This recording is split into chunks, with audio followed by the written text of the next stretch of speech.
Jiwa terpilih, inspirasi kali ini berani berubah untuk hidup yang lebih baik. Semuanya dimulai dari diri sendiri. Setiap manusia memiliki kebaikan dan keburukan masing-masing. Hal ini berkaitan erat dengan kepribadian individu manusia itu sendiri. Sisi baik manusia dapat kita tingkatkan ke level yang lebih tinggi, sedangkan keburukan manusia dapat diubah menjadi kebaikan.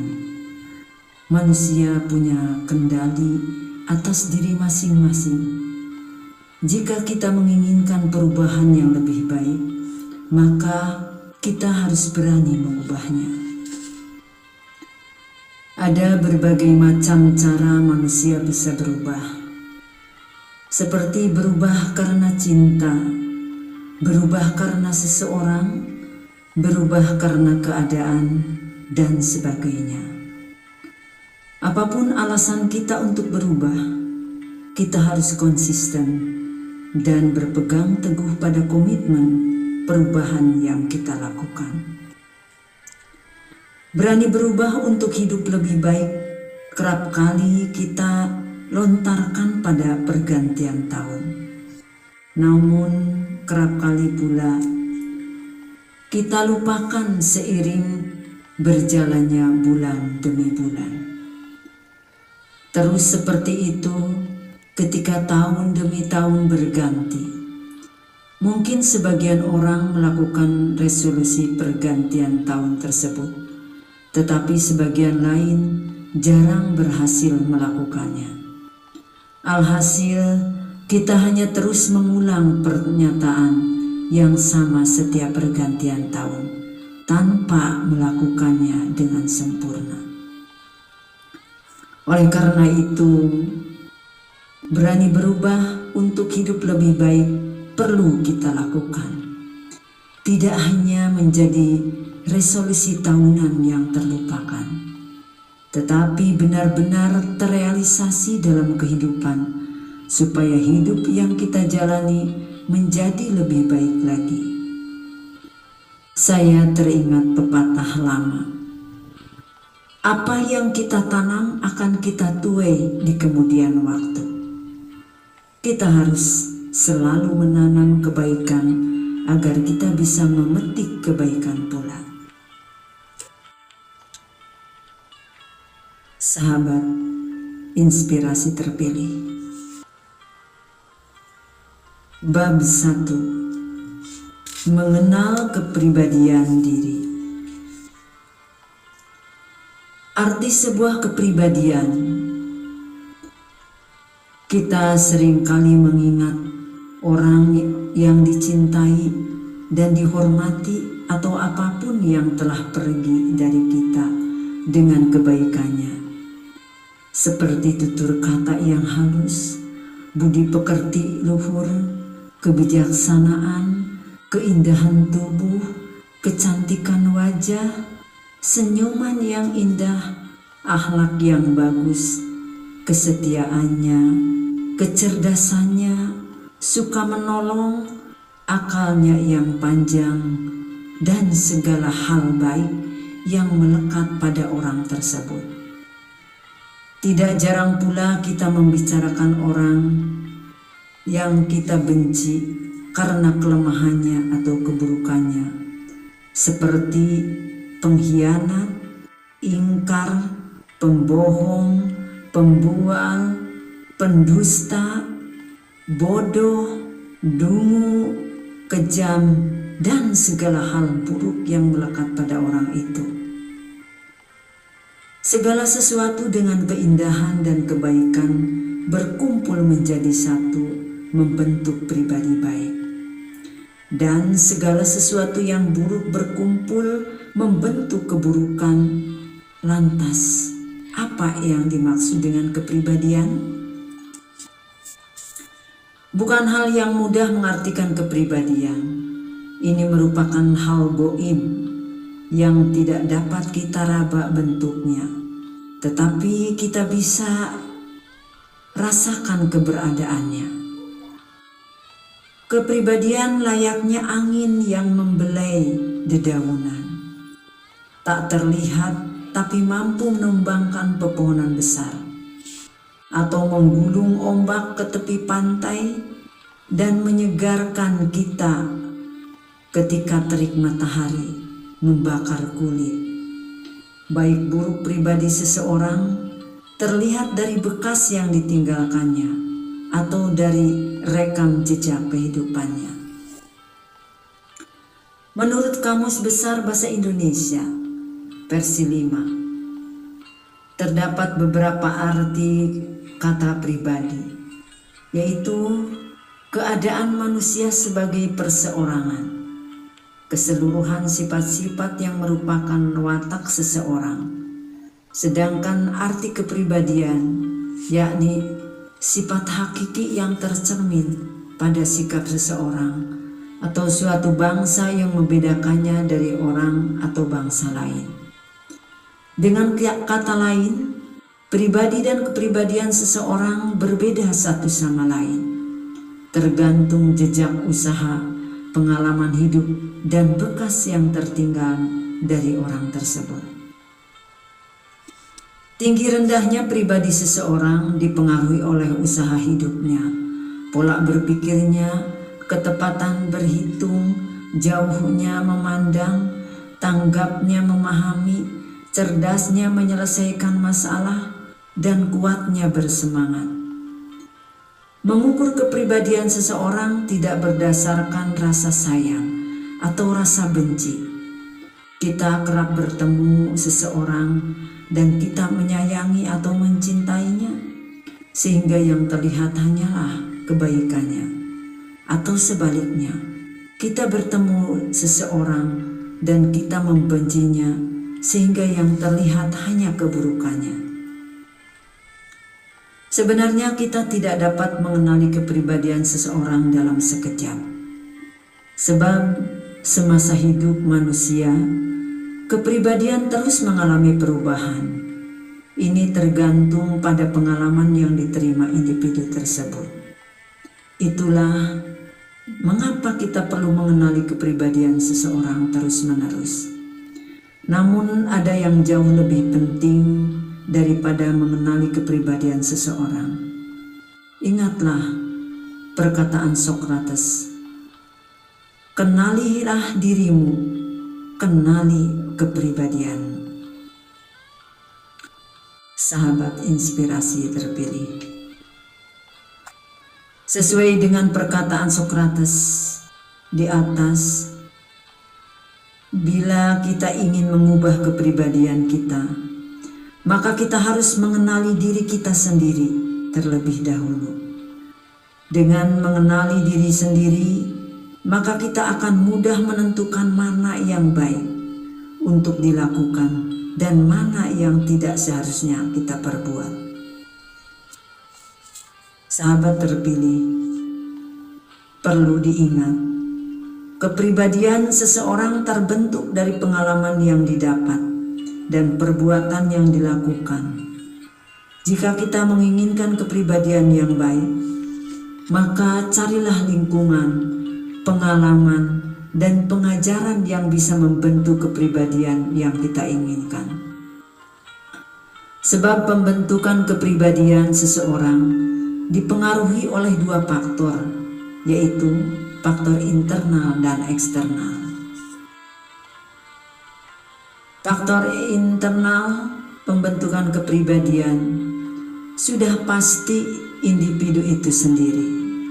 Dalam hal ini adalah kita sebagai manusia. Sedangkan faktor eksternal terdapat beberapa aspek, diantaranya faktor pendidikan, faktor lingkungan keluarga, dan pengalaman yang diterima semasa hidup manusia tersebut. Apabila kedua faktor tersebut seimbang, artinya memberikan input positif pada diri seseorang, maka feedback atau output kepribadian orang itu akan baik. Sebaliknya, jika salah satu atau kedua faktor tersebut menginput nilai-nilai keburukan dan kejahatan, maka feedback atau output kepribadian orang itu pun akan buruk, dan bisa jadi ia dapat melakukan berbagai kejahatan. Sahabat terpilih, pembentukan kepribadian memang tergantung pada diri masing-masing. Ada yang terbentuk sejak masih kecil karena dibiasakan dan dididik menjadi pribadi yang baik oleh orang tua. Ada pula yang terbentuk ketika masuk usia remaja hingga menjelang dewasa. Ini bisa saja terjadi pada diri kita. Mungkin dahulu kita memilih kepribadian yang buruk, tetapi seiring berjalannya waktu dan pengajaran kehidupan yang diterima, secara tidak langsung kepribadian kita terbentuk menjadi seperti yang sekarang. Seseorang yang memiliki kepribadian baik cenderung mendapat banyak perhatian teman, sahabat, keluarga, dan orang-orang terdekat. Ini disebabkan rasa nyaman yang timbul akibat kepribadiannya yang sangat baik.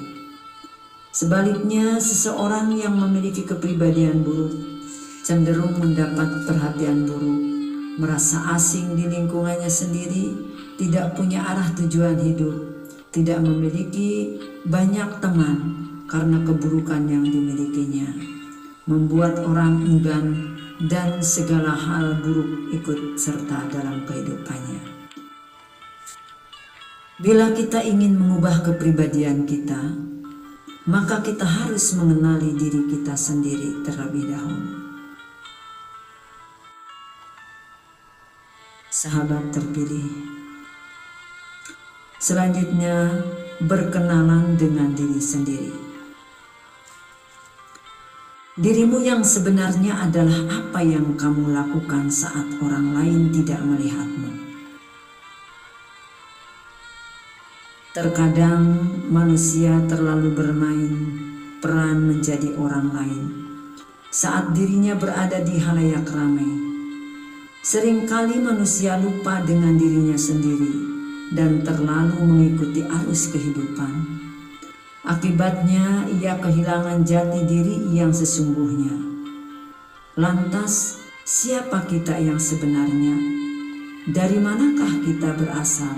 Apa tujuan hidup?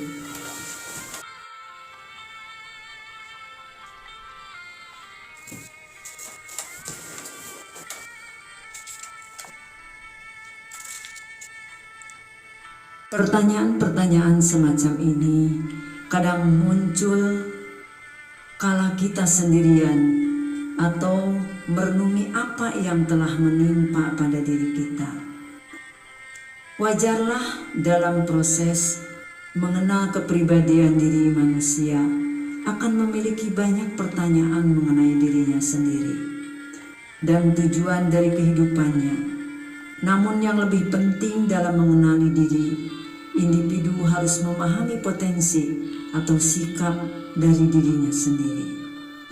Sebab kepribadian seseorang terletak dari sifat dan sikap dalam menjalani kehidupan. Tidak jarang kita mampu mengenali seseorang dengan cukup dalam, tetapi kita sendiri tidak cukup mengenali diri kita sendiri. Mengenali diri sendiri artinya menerima keadaan apapun yang kita alami dan ikhlas menjalani kehidupan. Kita sering dihadapkan pada pilihan yang sulit dan keadaan yang rumit. Dengan kita mengenali diri sendiri, maka pilihan atau permasalahan yang sedang dihadapi ini dapat diselesaikan dengan mudah. Sebagai contoh, saya memiliki hobi di bidang otomotif, misalnya. Tapi orang tua ingin saya menjadi ahli bidang konstruksi. Waktu berjalan seirama dengan bertumbuhnya diri saya. Saat saya mencari jati diri dengan mencoba peruntungan atau merantau untuk bekerja sesuai bidang yang diinginkan orang tua, keadaan melempar saya kembali ke kampung halaman.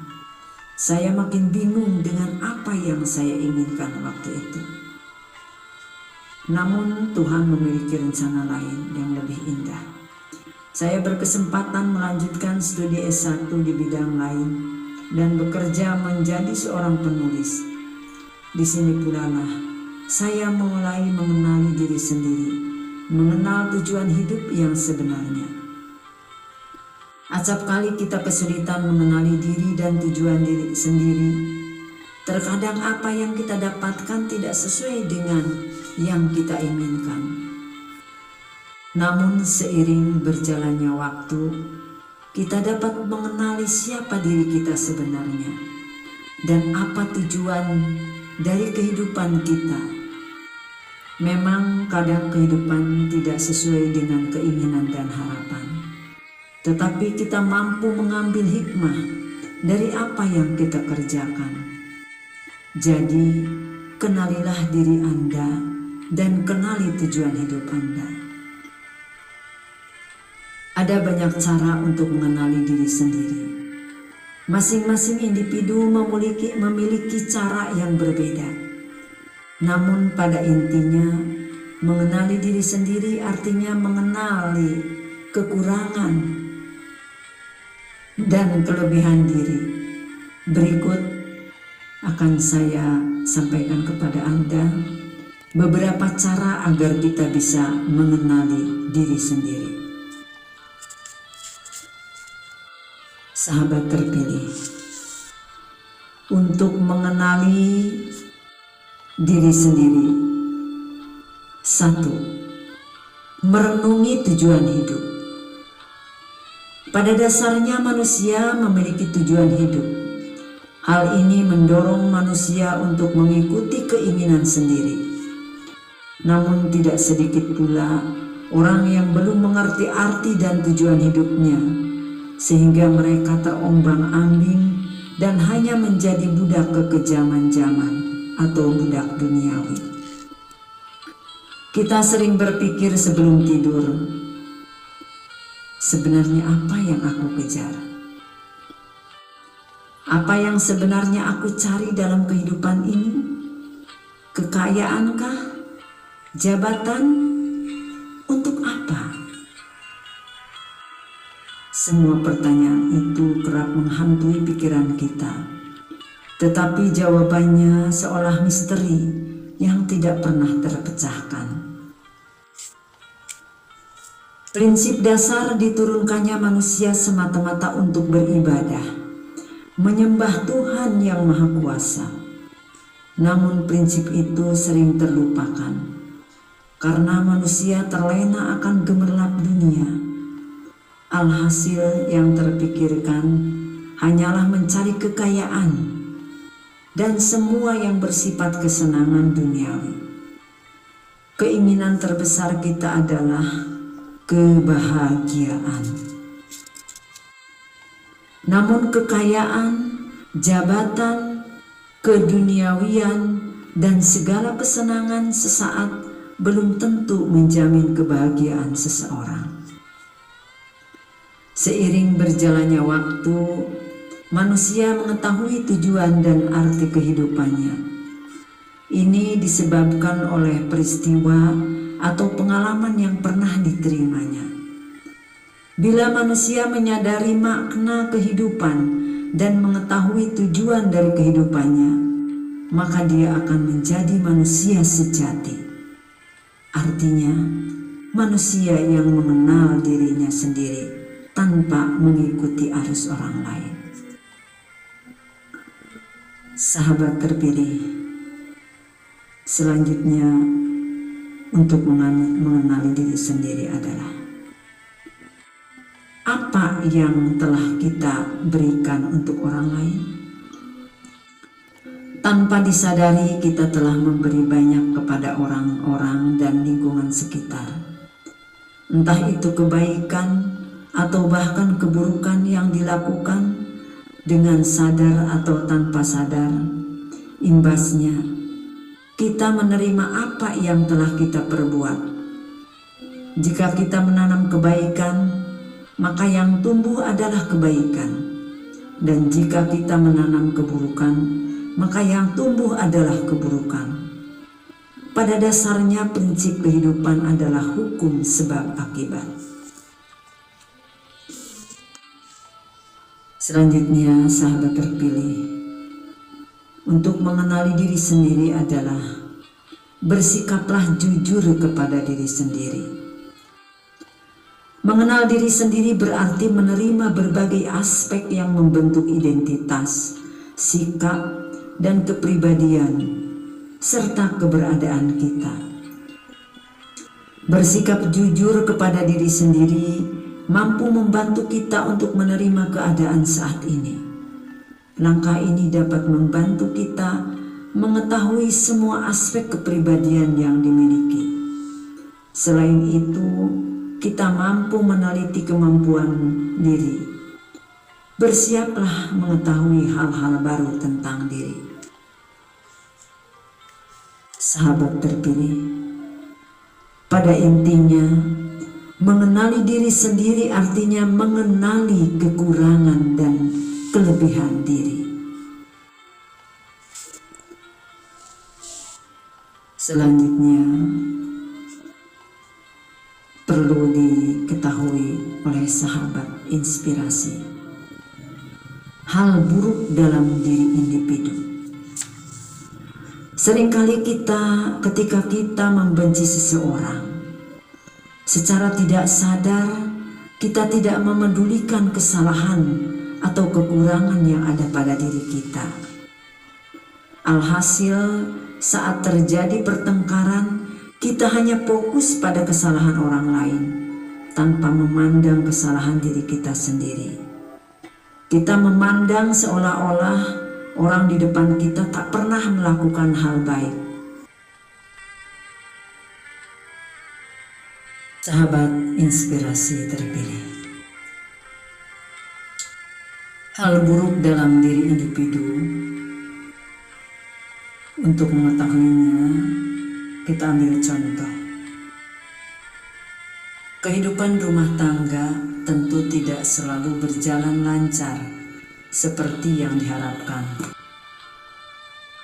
Bahkan masalah sepele dapat berujung fatal.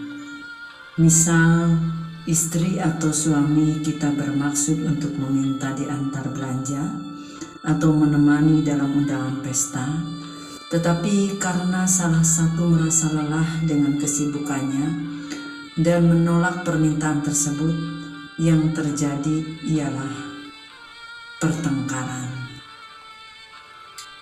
Seperti yang tercatat di atas, kita hanya fokus pada kesalahan pasangan kita. Mengapa dia tidak mau hanya sekedar mengantar belanja atau menemani menghadiri undangan pesta? Mengapa dia berubah setelah menikah?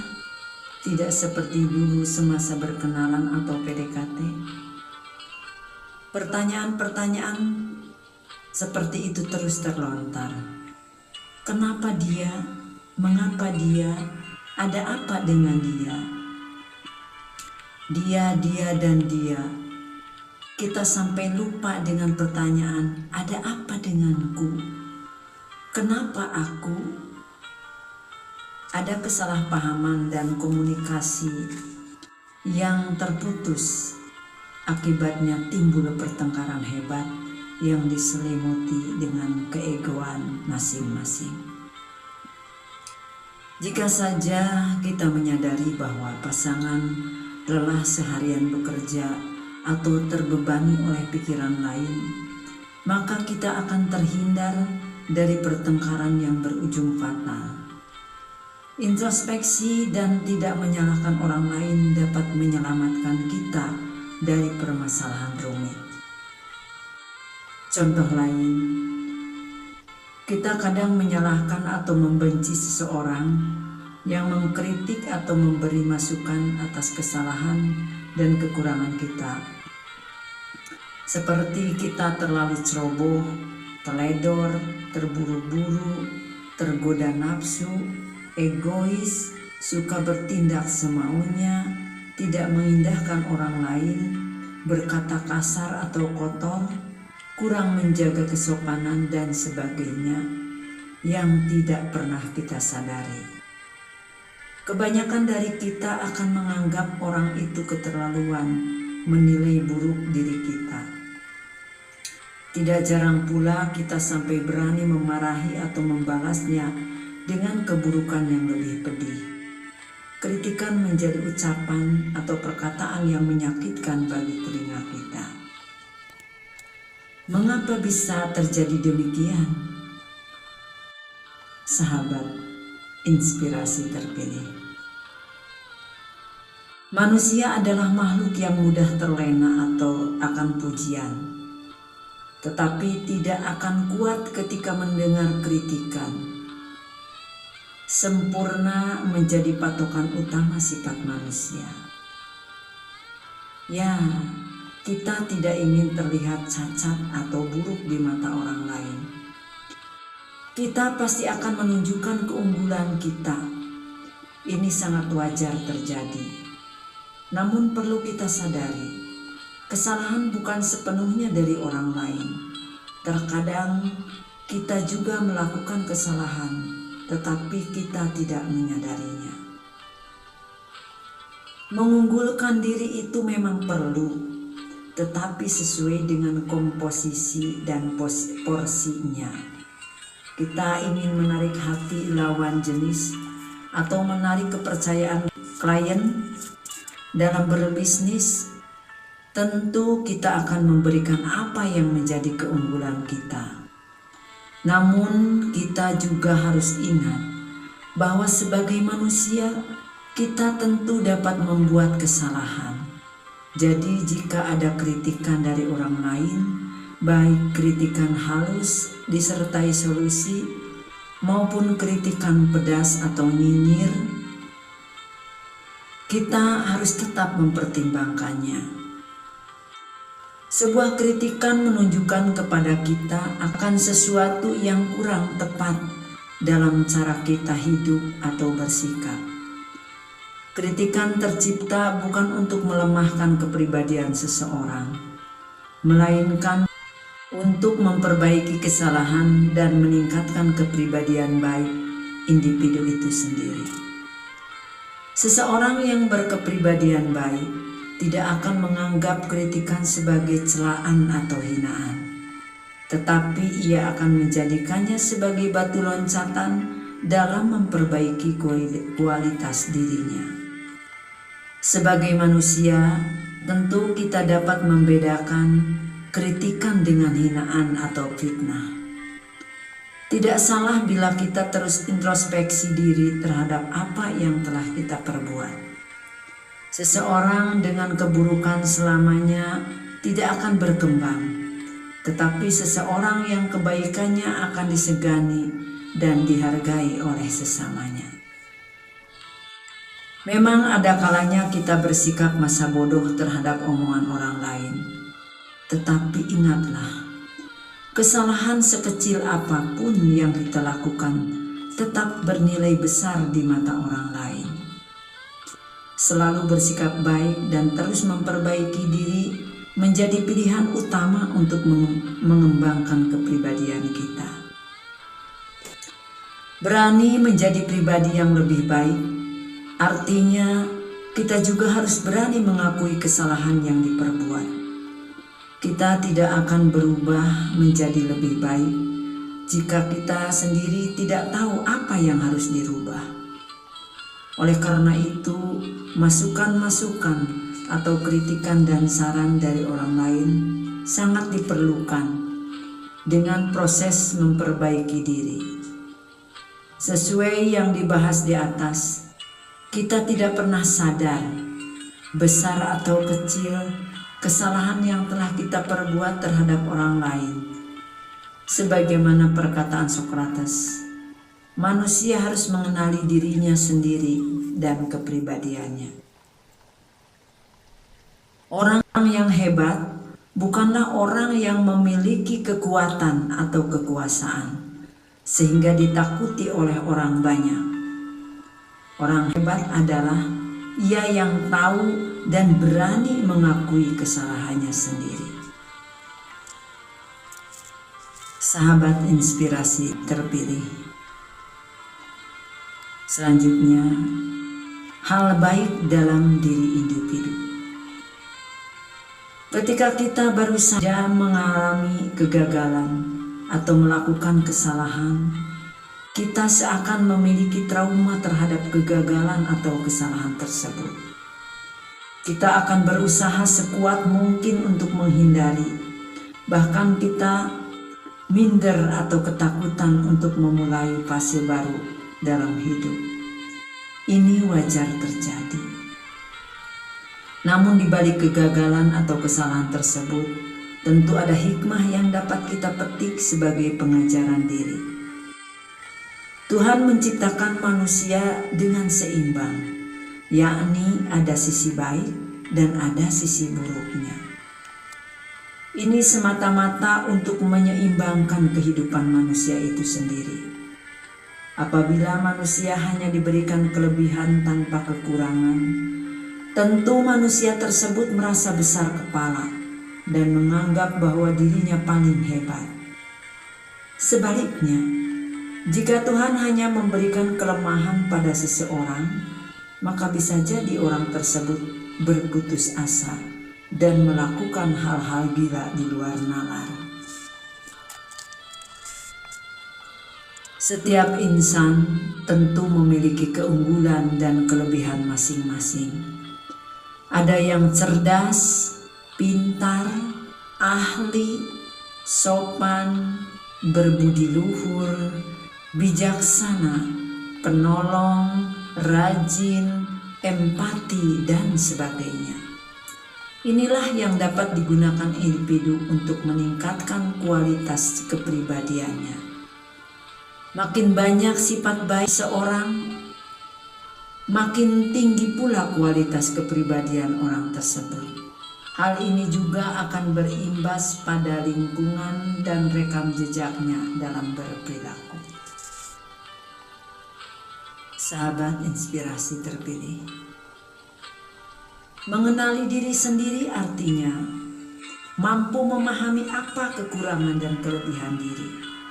Apabila kita sadar apa kekurangan kita, maka kita bisa menutupinya atau menyempurnakan kepribadian kita dengan kelebihan atau keunggulan yang dimiliki. Namun perlu diingat, ketika kita mengetahui kelebihan atau keunggulan diri, jangan sampai diri kita menjadi pribadi yang buruk, seperti menyombongkan kekuatan kita, menindas orang lain, menilai buruk orang lain, bertindak semau sendiri, dan sebagainya. Seseorang yang sudah mengenali kemampuan atau keunggulan dirinya sendiri dapat dengan mudah memperbaiki kesalahan dengan kelebihan yang dimilikinya tersebut. Oleh karena itu, mari kita kenali diri kita sendiri, baik dari kelemahan maupun kekuatan yang dimiliki. Dengan begitu, resolusi memperbaiki diri setiap pergantian tahun tidak akan menjadi wacana belaka. Kata Mutiara, orang yang hebat bukanlah orang yang memiliki kekuatan atau kekuasaan sehingga ditakuti oleh orang banyak. Sahabat inspirasi terpilih, orang yang hebat bukanlah orang yang memiliki kekuatan atau kekuasaan sehingga ditakuti orang banyak. Tapi orang yang hebat adalah ia yang tahu dan berani mengakui kesalahannya sendiri. Demikian sahabat inspirasi terpilih yang disajikan tentang mengenal kepribadian diri dalam rangka berani berubah untuk hidup yang lebih baik. Semoga semua ungkapan yang saya sajikan kepada Anda menjadikan inspirasi untuk berperilaku lebih positif dalam rangka menghadapi kehidupan baik di dunia dan akhirat.